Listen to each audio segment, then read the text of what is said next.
Good day to you. This is Galactic. Early in the morning of December 4th. Just recently, I was listening to a prior video from about a month ago talking about the collapse of the wave function. The reason I did so was to remind myself of that sequence, which was probably the most involved sequence that I've ever broadcast, because it's so tongue-tying to talk about the collapse of the wave function. Obviously, it's not just tongue-tying. That tongue-tiedness originates in mind-binding, because we have a visual perceptual system that's attuned to space, not time. You have to learn to see depth, but it apparently is so natural to us after we come out of the womb and we open our eyes and start to learn to see. The first thing that we do see is a flat screen image, because that's what the DNA says is what you're going to see. So we see a flat screen image, which is, I think, rather challenging to a normal mind, raised and trained and educated the way we are, for a feedback system on what we're doing when we're seeing. Obviously, it's spatial. No, it's not just that. It's a conjugation of space. And the reason we can say that is that physiology, the physiological community, has done enough research and done enough experiments that now, today, and for a while now, after the discovery of the quantum world, the physiologists are able to say that we see a flat screen image. And that should, you see, what they're saying is the obvious. But it took millennia of human mental development to be able to state the obvious. And now that we're able to state the obvious, it's not true. And that is the ultimate version of the quantum paradox, which is so profound as a paradox that the paradox describes everything in the universe if it can be seen correctly.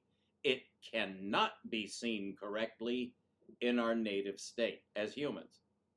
You have to use your mind. But the strange thing about that aspect of the paradox is that your mind refuses to do it. It can't. You have to force it. You can cause your mind, you can force your mind to do a lot of things, but you see, you have a built-in fail-safe system. So what I'm going to talk about today is the collapse of the wave function, extrapolating further than I was able to do in just under an hour a month ago. I think my finest video so far for describing the ultimate paradox in physics. Let me just inform you of something so you know what you're in for. This is not just a paradox at the quantum level.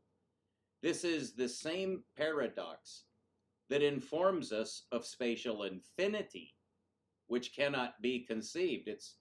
You could say it's totally imaginary, and the mathematicians are forced to treat it that way because it doesn't really exist.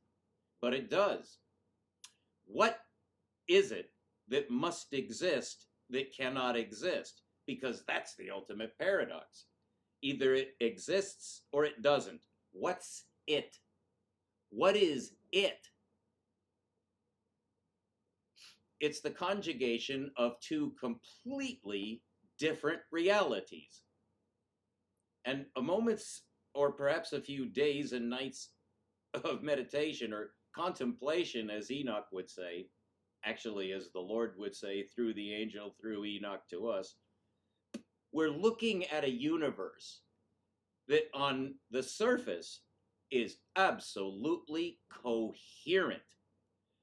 But when we consider certain aspects of the universe which is completely coherent visually, and everything else that's non-visual is coordinated, absolutely coherent and complete.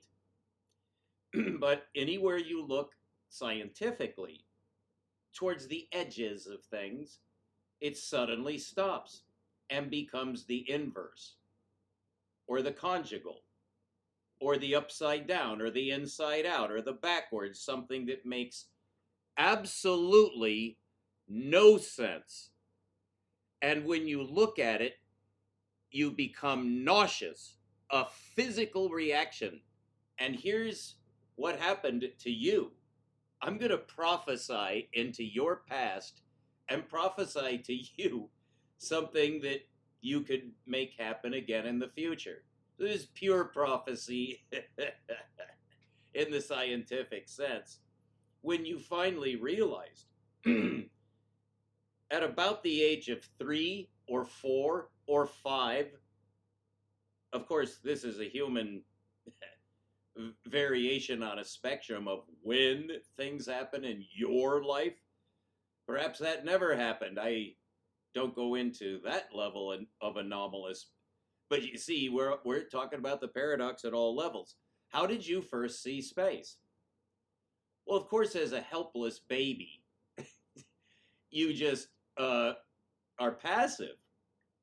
So the universe imprints itself on your mind visually. And what you see are two things. As a baby, without knowing what's happening at all, because you have no feedback system, it has to come online. That's why we spend such a long time in gestation after being 9 months inside the womb, as it's called. When you come out, you're not finished. You're not a finished product at all. But to a threshold you are. You're ready for the non-womb-like world outside the womb. And so you come out. The umbilical cord is cut.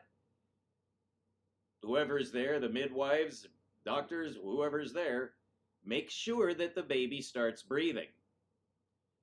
Which, I won't go into that because there's a right way and a wrong way to make a baby start breathing, and the white goddamned race figured out a way to make the baby start breathing the way it was described to me, which has got to be one of the most brutal things I've ever heard of.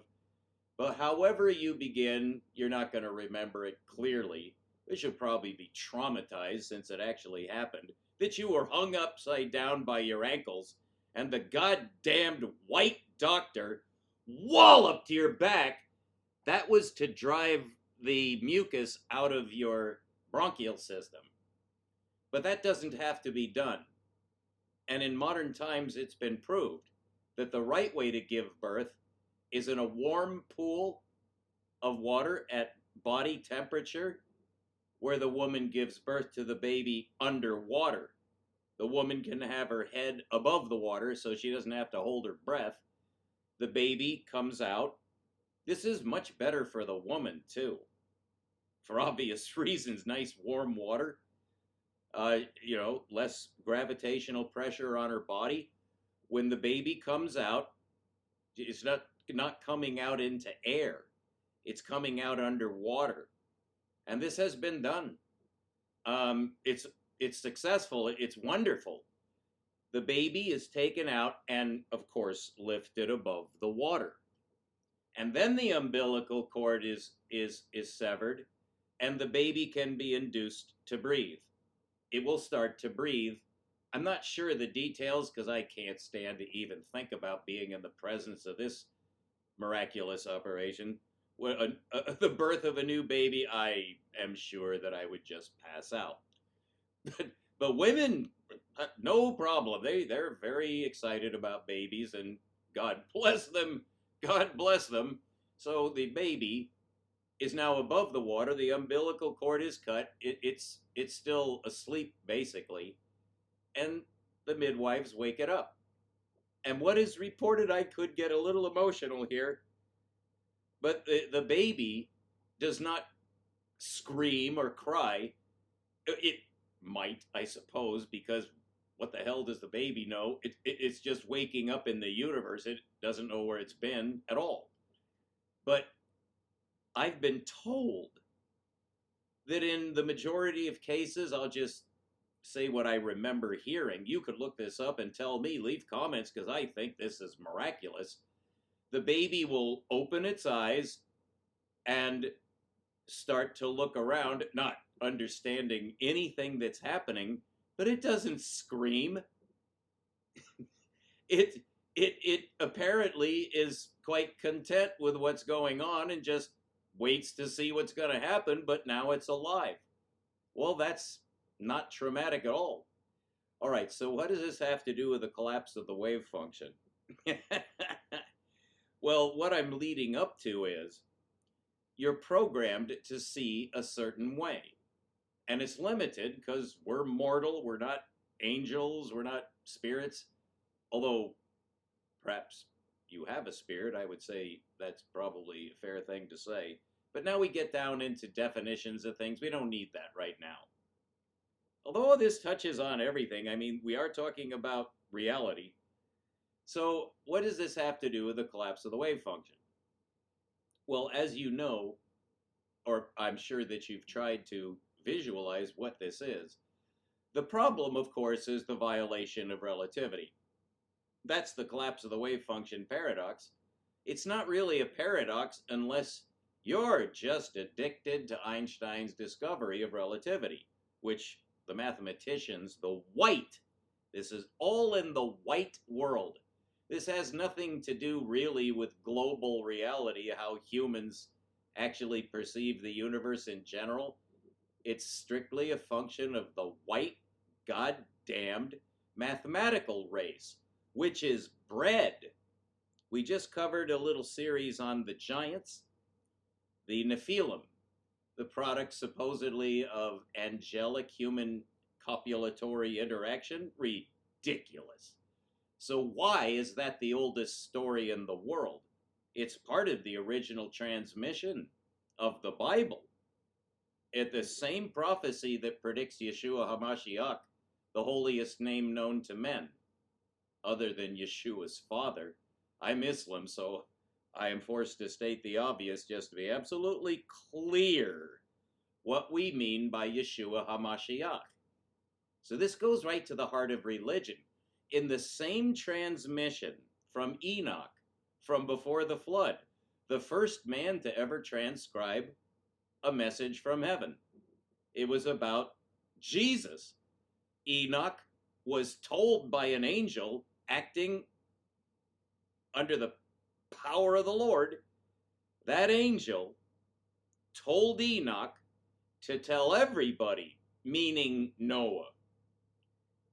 Tell Noah, and Noah was given a vision too, and that's in the book of Enoch. There's a smaller book inside the book of Enoch called the Prophecy of Noah. And I've checked it. It's absolutely legitimate. It's valid, despite what the other stories may include. Enoch is an enormous book. It's almost the same length as, well, it's been compared with several books in the Bible to give a general idea. But you can get this book for free. I have 6 separate translations, all of which I got for free from the internet. Why am I bringing up Enoch in context of the collapse of the wave function? Because of the nature of reality as we experience it as humans, which is what this is all about. Science is nothing except that, and so is religion. So I've also recently, in the second half of 2025, due to my new researches in Islam, that is the Quran, which is a transmission, and the book of Enoch, which I finally read. I don't know, this is strange how things are set up here for us to learn things from our educational system. I was never told anything about Islam, Muhammad, or the Quran. Nobody ever even mentioned the book of Enoch, except as an icky apocalyptic legend, probably invented by Jews who got it from God knows where, the story of the Nephilim giants, which is a conflation of two terms because it's a conflation of two different orders of being. An angel copulating with a human woman. It's stated unmistakably that that is what happened. That angels, male, angels copulated with human females to produce giants. In a very recent video, I think it was the day before yesterday, I explained that to get rid of the superstition. And apparently, I'm the only human so far who's been able to see through that tragic misunderstanding, because that totally invalidates the transmission of Enoch. Because if Enoch was talking about giants and Nephilim, he's off his rocker. That cannot be credited, certainly not under Islam, which is very strict in its interpretation of what is a prophecy and what is not. So the story of the giants has waited until now, until me, to explain what is being said, because it can be proved, as I have proved, that the entire book of Enoch is absolutely true. It's the only actually true, that we know everything in it is true. There's only one other book in the whole array of sacred writings throughout history from every culture. When you examine all the sacred writings, the Gitas, the Vedas, the North American tribes who didn't have writing, but they did have religion, South America, Africa, the primitive Europeans, the Orientals, including the Chinese and all the other Oriental nations. What about their sacred transmission? Oh, it's all consistent, it's all coherent, and it all says the same thing, with the addition of the ultimately baffling, paradoxical, just bullshit, just totally made up shit that's mixed with pure as the driven snow truth. Well, you can't rely on that combination. You just can't, because you don't know which is true and which is not. In the case of the Quran, that is absolutely true, because it can be verified where it came from. The man Muhammad, peace be upon him forever, he's certainly blessed by heaven, the last known prophet. Everything in the Quran is inassailably true, and I proved that, for whatever that may be worth to you. I think it should be worth a lot if I can explain the finer points of the Quran. Well, what about the book of Enoch? It's even more pure. It's better than what Muhammad said. Muhammad was the last prophet. Enoch was the first. Enoch was the first prophet. And Adam is at his feet. Adam was not the first prophet. Islam says that because it can be shown that Adam had to receive a transmission directly from his creator. He did, and according to my adjudication, which is final, he was a prophet, and Islam is right again. So Islam is infallible until you start going to the Sunnah and the Hadith, in which case we're back with superstition. The desert people just make up shit that they've inherited from the other desert people, just as happened everywhere on earth. So they have certain points of view that are called the traditions.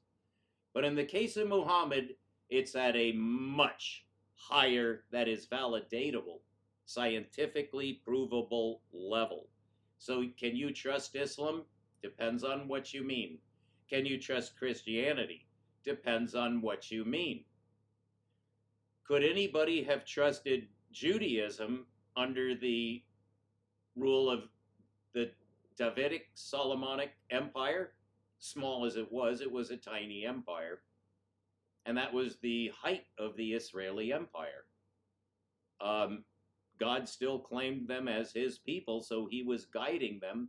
David is considered to be a prophet in Islam. Of course he is. He wrote Psalm 19. And if he wrote nothing else, we know he's a prophet. Because Psalm 19 is pure science. Because it's a wisdom book, you can have science in there. The rest of the Bible has no science. And in fact, it goes out of its way in some places to show you you're not in Kansas anymore if you're reading about the people of God according to God. But what I'm leading up to here is where the Israelis got their religion. Now, you know it began with Ibrahim. Peace be upon him forever. He was the friend of God, as the Islam people are fully aware.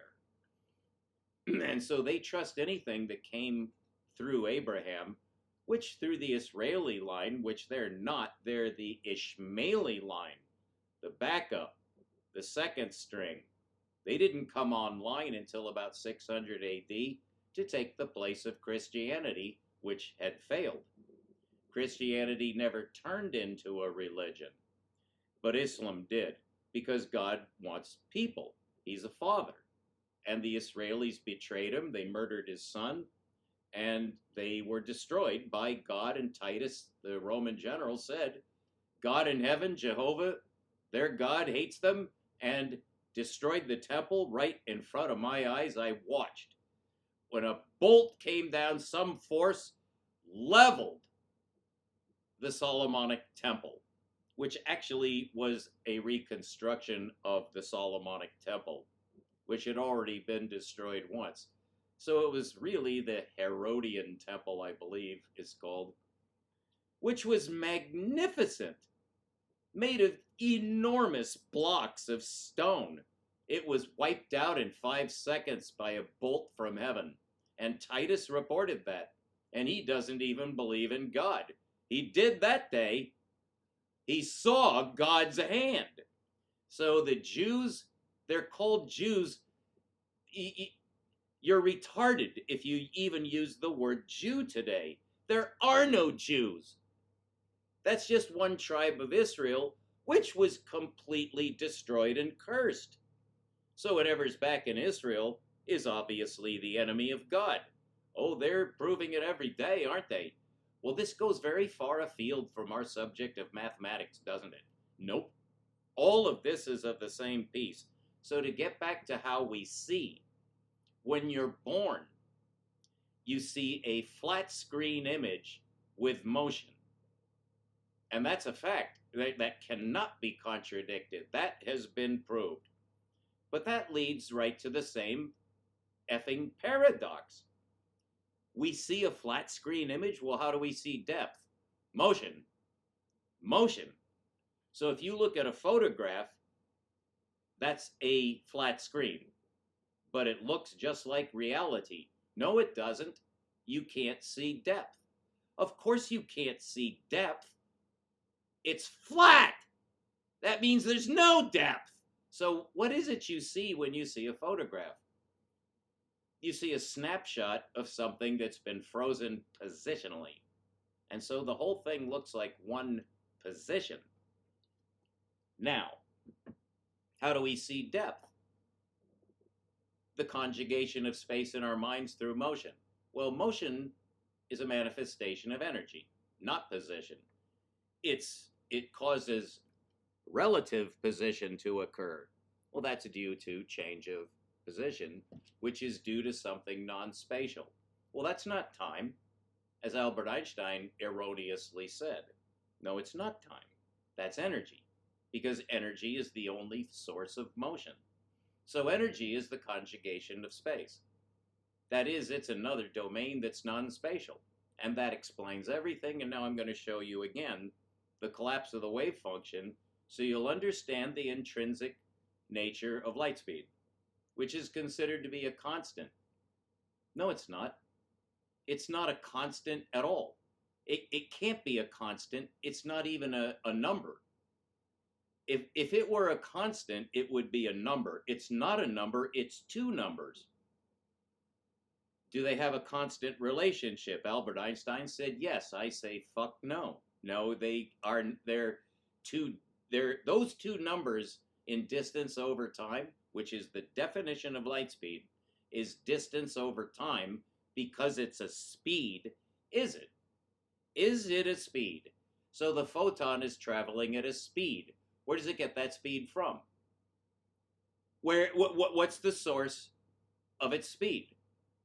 Well, we just proved through a very simple sequence it has to come from energy, because only energy manifests motion. Space is just passive when it comes to motion. When you look at a photograph, that proves what I just said. Well, what if it's a moving a screen What if it's this computer screen? Is that a photograph?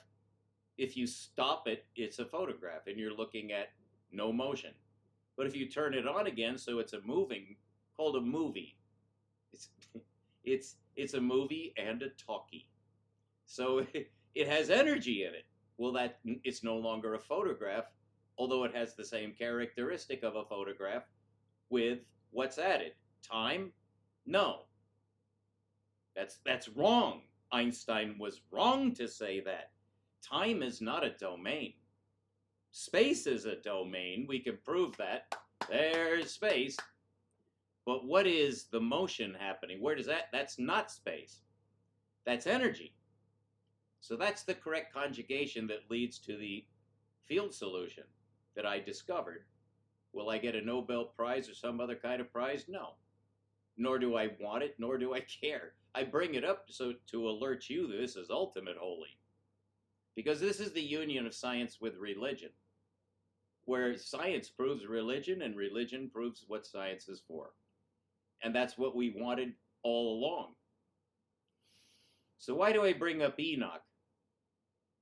We'll get back to that because that's the main thread. Because it's religious, you don't need science, you need religion. Well, you can't have religion, certainly not as a Westerner. That is a Western-educated white man. You cannot have religion unless it's provable. That's our whole thing. Now, I don't necessarily subscribe to that, but that's just how it's turned out. The Western white world, of course, is satanic. But that's not the only game going on. We're also just as holy as any other people. We're just as holy as the Arabians, the Chinese, the Southern North Americans, the Polynesians, Africans, people from India. We're all exactly the same. That was proved in my lifetime. We're all made from exactly the same DNA code, with no variation, direct from the hand of God. That is never changed and never could change. That's been proved, although the white lice, the mathematicians, the inbred motherfuckers, like Einstein, just simply will not accept that because it has something to do with God, and they just fucking hate God. Well, those are the giants that guys like Einstein, Oppenheimer, the modern broadcasters of so-called science, even Sir Roger Penrose, my teachers, the ones that I do respect, it's not pure respect. You have to see both sides. And the white race is goddamned, it's damned. Hitler came from the white race. Stalin came from the white race. Trump is from the ugly side of any race, and all politicians are demonically operated. They're not human, not entirely. They're completely against the plan of God. Well, that's exactly what Enoch said would happen when the angels screwed human women. That can't happen. That's been disproved by science. So what did Enoch actually say? It wasn't Enoch. Technically, it wasn't even the angel that spoke to Enoch. And he actually was with a group of angels. One of the only men to see more than one angel at once. I think perhaps the only one. But whatever is the case, that was God. God made up the story about the giants for the same reason that science had to make up something about space-time. Because there's no way to explain the other side of reality except with some kind of paradoxical allegory. And this is the ultimate. And this goes right to the collapse of the wave function because they're exactly the same form of paradox where you're conjugating reality with anti-reality. And the anti-reality is so glaringly obvious that only a retard such as myself could see it clearly. Nobody else has ever been able to figure out the story of the Nephilim. The result of angelic human copulation? No. That's the only analogy that could be used to describe something that you just cannot accept with your rational mind. That humans can be controlled by something other than their creator. In the West, the term for that has traditionally been Satan. That is not true anywhere else in the world. It's only through that tradition we get the idea of Satan, which originally was in the book of Job, which is definitely the oldest wisdom book. And that's the first book of the Bible that I ever read. So heaven has certainly blessed me with some tremendous insights that cross the boundary between religion and science. And I'm going to give you both and unify them. Now we switch to the science. And I hope you're still tuned in. If you're not hearing me ask you that. American audiences and really stupid audiences don't recognize when they're hearing a good thing because they never do. And so you just turn it off when you're sick of it. And I probably fall into that category because I'm sickening, because I'm retarded. I'm just a nigger American. Any bad word you can think of, you're looking at it right here, honey. Look at my skin color. Does that look brown? Does that look Islam? Does that look Abrahamic? Does that look Israeli? No. They don't look like I do. I'm a white man. I'm of the descendant line of Japheth. Japheth is one of the three sons of Noah. So to get to the collapse of the wave function, we're talking about the same thing as the goddamn giants. There's no such thing as those goddamn monsters. Well, the collapse of the wave function, there's no such thing as the goddamn collapse of the wave function. So why did the human mind make this up? We got railroaded by linear perception. And all science is based on linearity that no longer works, but nobody can adjust. So we're fucked. Not anymore, I'm here. So what is the actual collapse of the wave function? In that video that I referred to, that I produced about a month ago, called Superpositional Entanglement, I strongly recommend you view that. But you won't need to because I'll summarize it. The photon has no velocity at all. So we imagine that the photon has some velocity. It doesn't. When it detaches from an electron shell, it should just sit there because it has no impetal force. It's not fired from the electron. So why, when a piece of an electron detaches as a quantum of energy, it looks like it goes at light speed, which obviously it can't. There's no such thing as light speed. So to return to the distance over time, the problem with saying that speed is distance over time, it's limited to the Earth's surface. Has nothing to do with reality and the cosmos, where light just generates provably at the same rate everywhere. Well, then it doesn't have its own velocity if it's the same everywhere, because all those photons are coming from different sources. How can they all have the same speed? It's because of the rotation of the universe, which I proved. So that's final. So if you can accept that, which you must, because I proved it in about 2023 or 4. This has been a discovery explosion. It came to me, not to you, not to Einstein, not to anybody in modern times, just me. I'm the only one who knows this. So the nature of light speed is due to the medium, not the photon. The medium is moving. So when the quantum of energy detaches from an electronic shell, it goes into free fall, and it's falling at the speed of anti-gravity, which is the inverse of the speed of gravity. So gravity induces a speed. Well, so does the force of light. And it is a force. Although imbeciles, such as Dr. Sabina Hassenfelder, I don't think she is an imbecile, but she acts like one, when she insists, as if she actually knew, that gravity is not a force.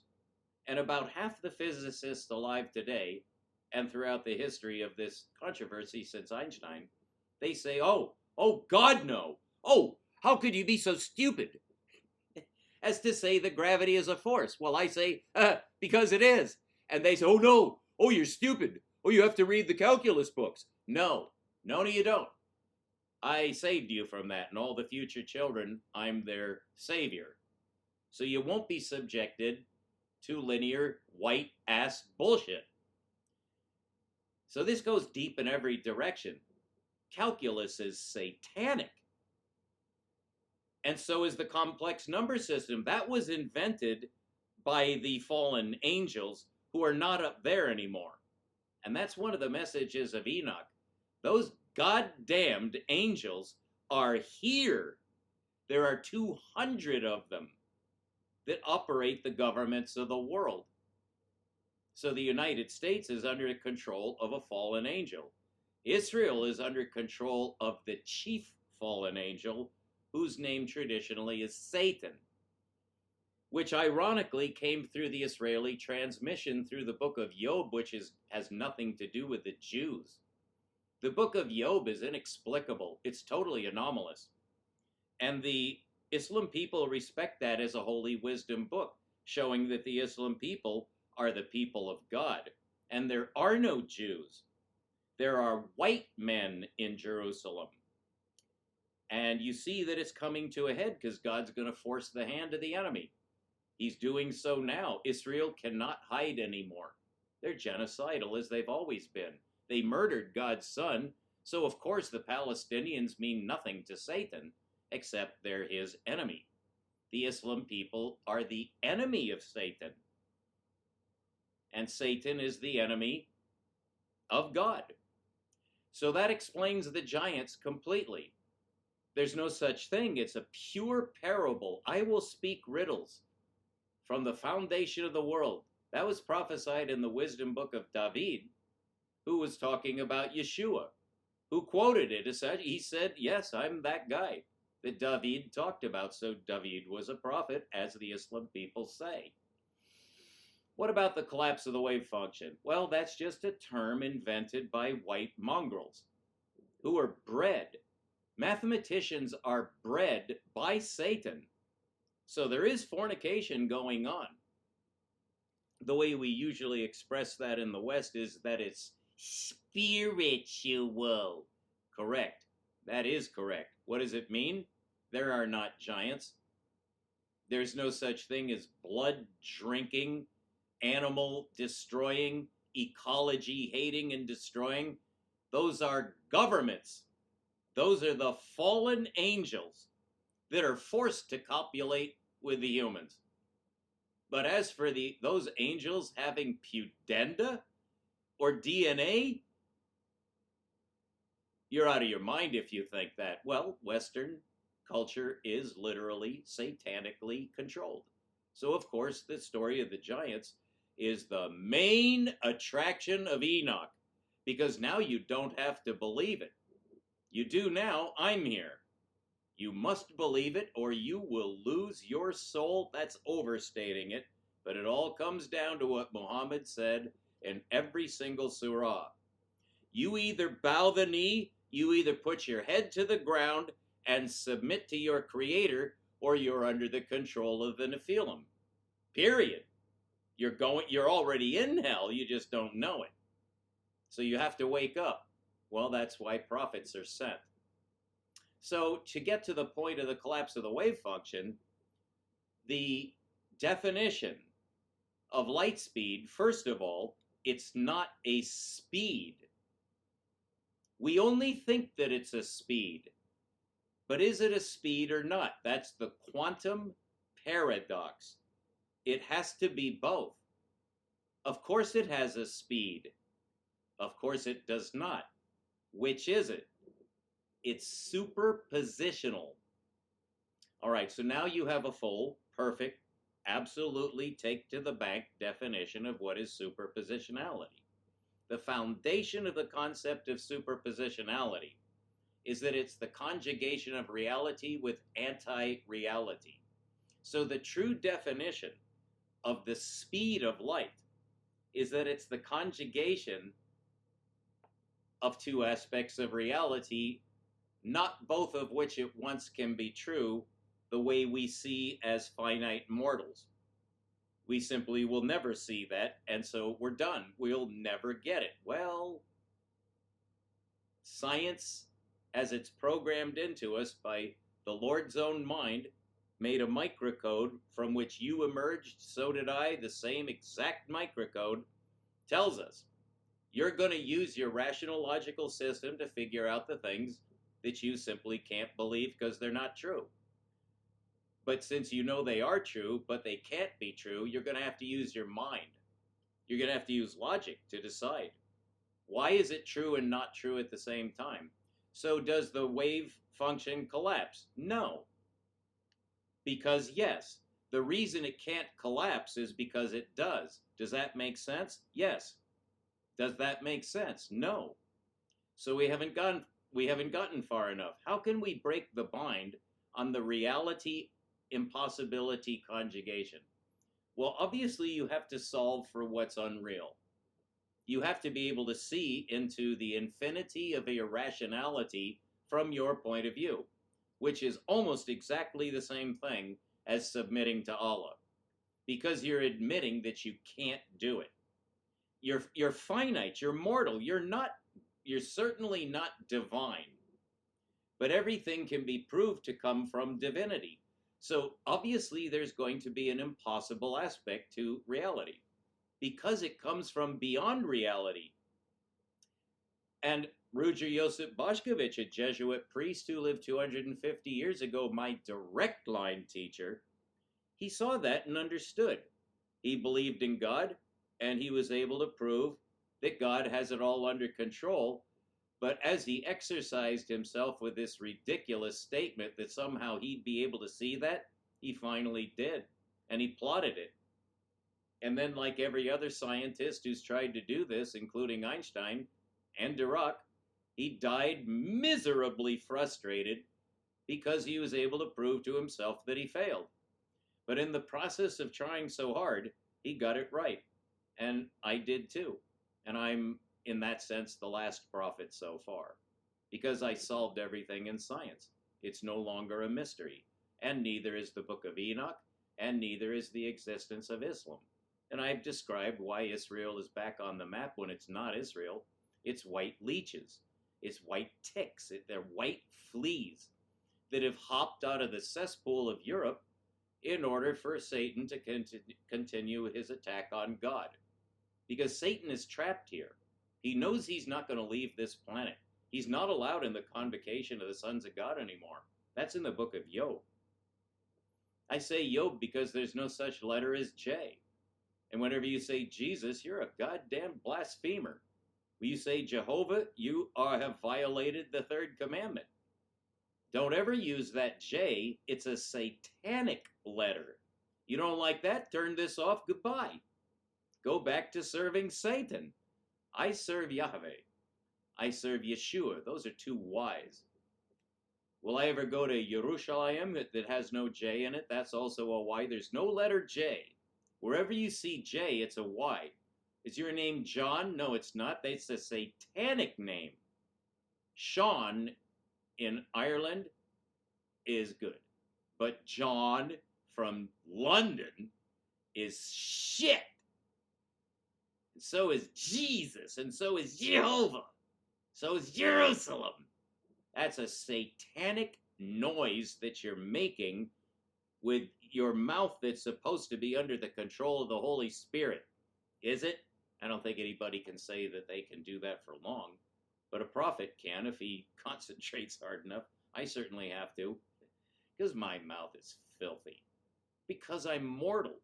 Because I was raised by monsters. I'm white.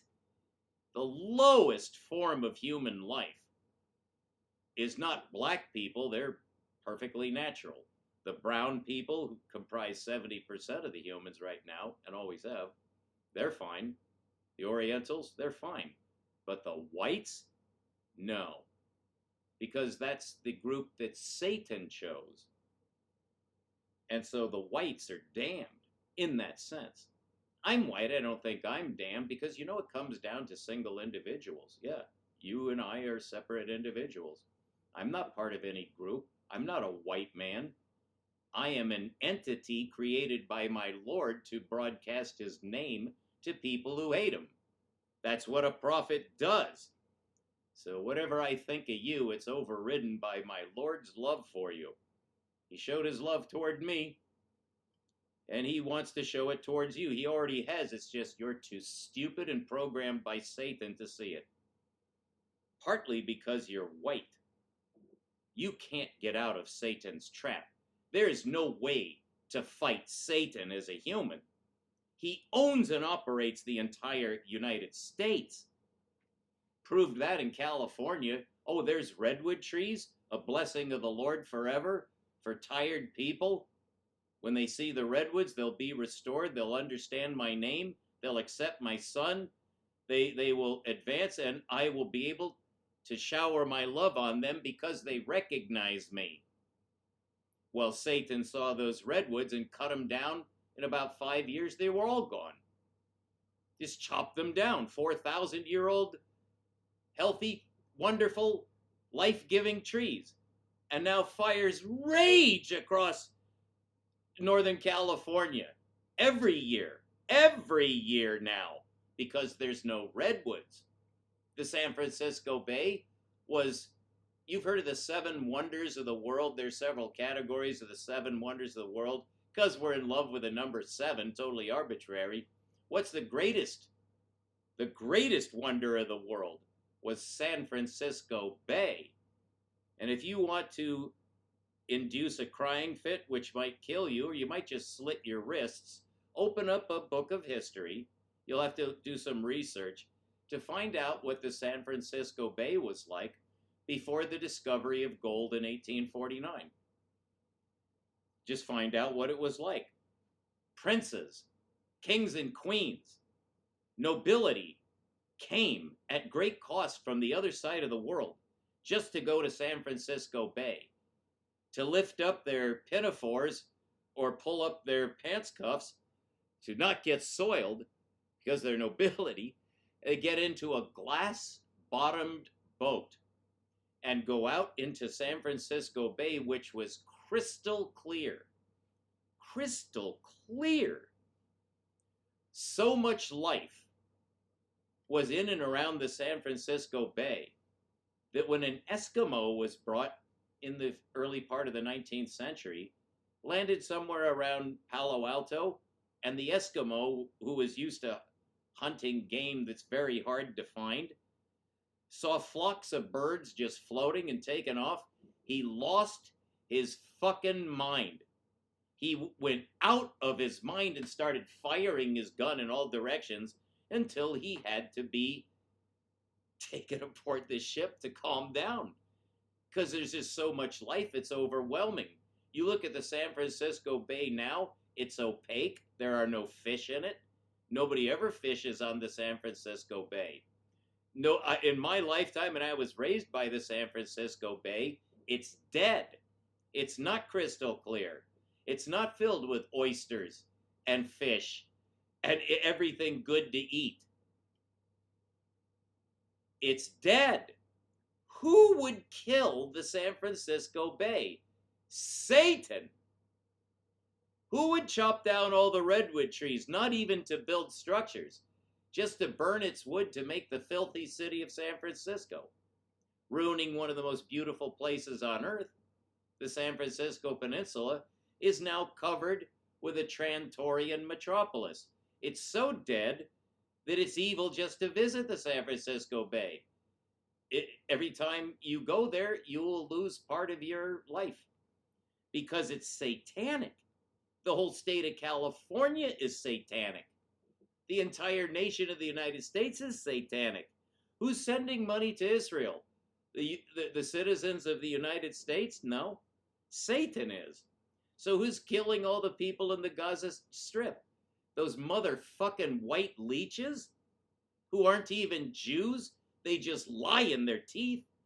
They say this is the nation of Israel and we're the Jews, we're back. Now they're restarting the Sanhedrin so they can murder Christ when he arrives again. Satan knows that Christ is on his way to kill him. And he's getting ready. He's going to fight to the death because he's Satan. He's so much more powerful and knowledgeable than a human. He knows all about prophecy. He was there when Enoch prophesied about his fallen angels and himself. They're locked on earth. They can't go back to heaven. They're going to die here, and they're going to kill every last human before they do die. That's called the apocalypse. What does this have to do with the collapse of the wave function? The universe is rotating. You can't see Satan and how he controls the United States except through indirect evidence. And anybody who says the obvious, such as a prophet such as myself, you will hate because Satan has told you to hate anybody that exposes him. And that can be used for counter-espionage by Satan. He'll send out nutcases like Joseph Smith, Mary Baker Eddy, Ellen G. White, Billy Graham, anybody who has just their head filled with shit will pretend to expose Satan. But when you examine the life of Joseph Smith, you want to vomit until you die. The man is so stupid. It's because he's under the control of Satan. Was Einstein under the control of Satan? Obviously he was.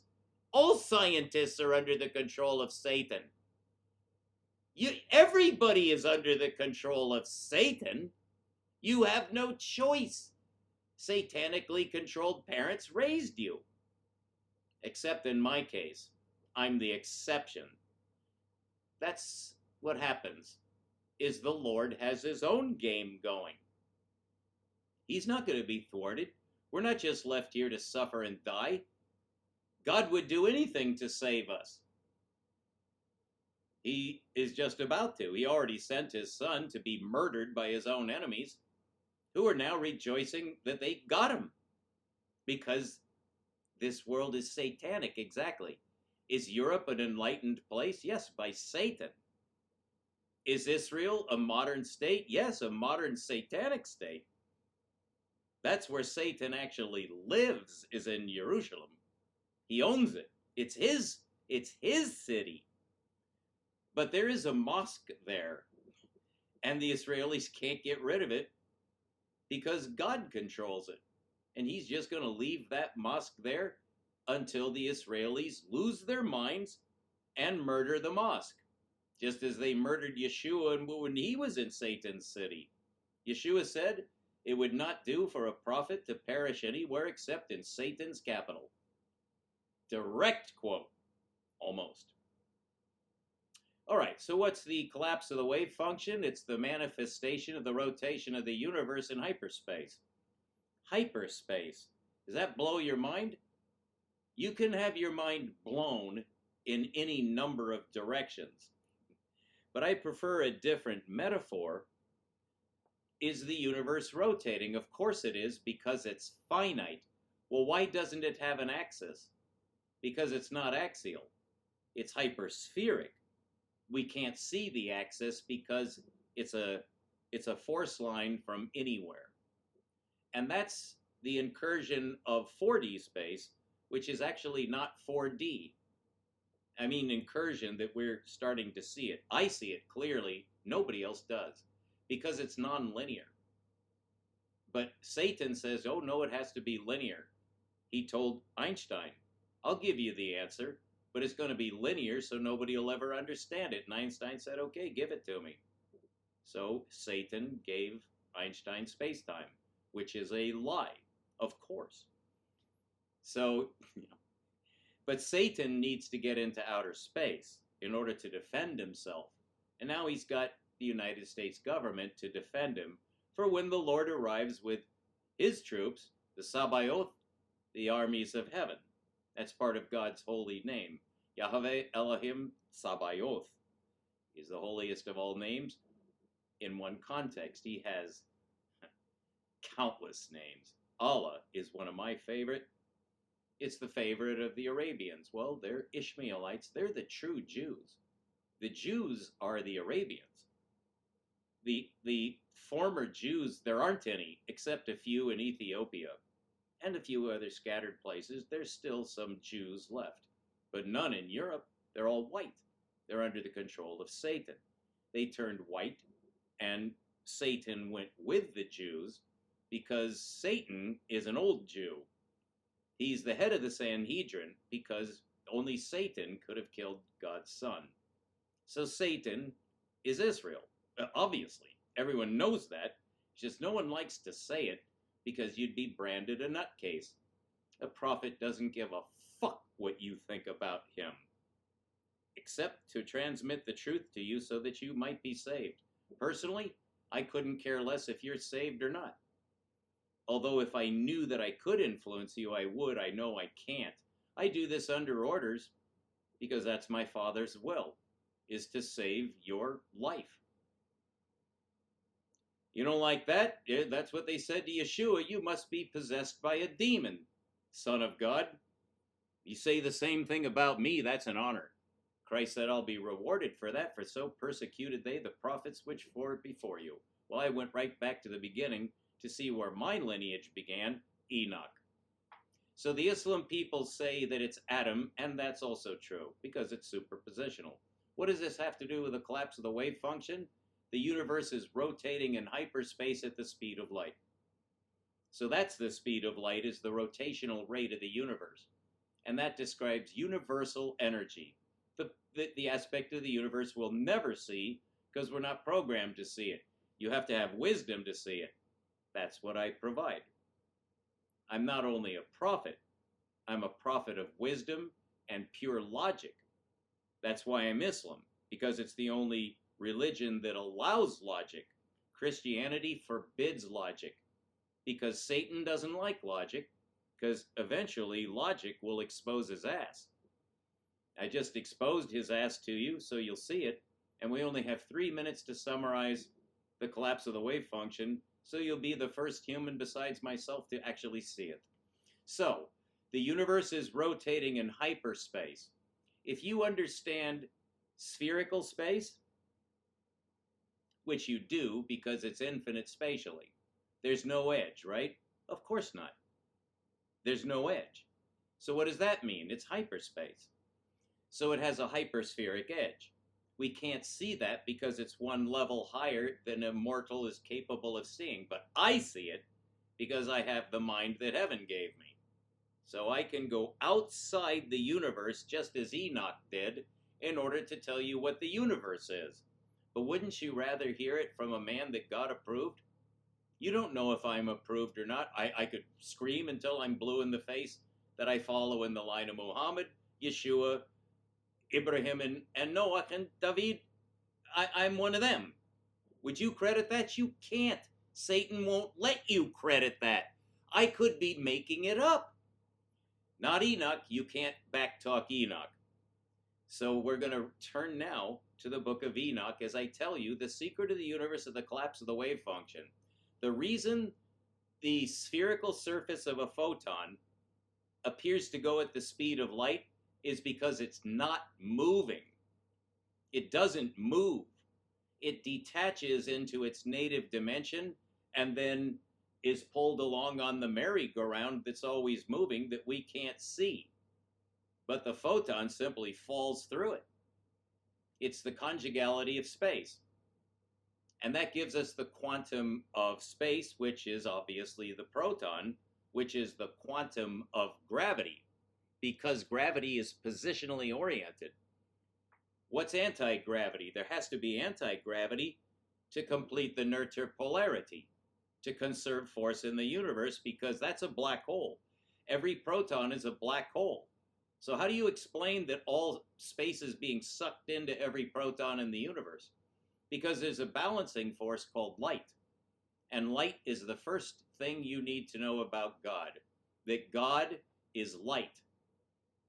Is Satan gravity? You might say so because gravity is what's holding Satan to earth right now. So he can't escape. He's under a curse. And he's going to make you and your children pay for it. Right now, Satan is destroying the Islam people in the Gaza Strip. Shortly, the United States, on behalf of Satan and Israel, is going to invade Iran. And you mark my words, Iran is doomed. But God's game doesn't end, and he's going to save those people. He's going to save his children at the same time that he eliminates the white people and anybody else who chooses to follow Satan, which by default we don't have much choice. But you can wake up out of that. Only God can wake you up out of that, child. Keep looking up. We'll be right back. Thank you.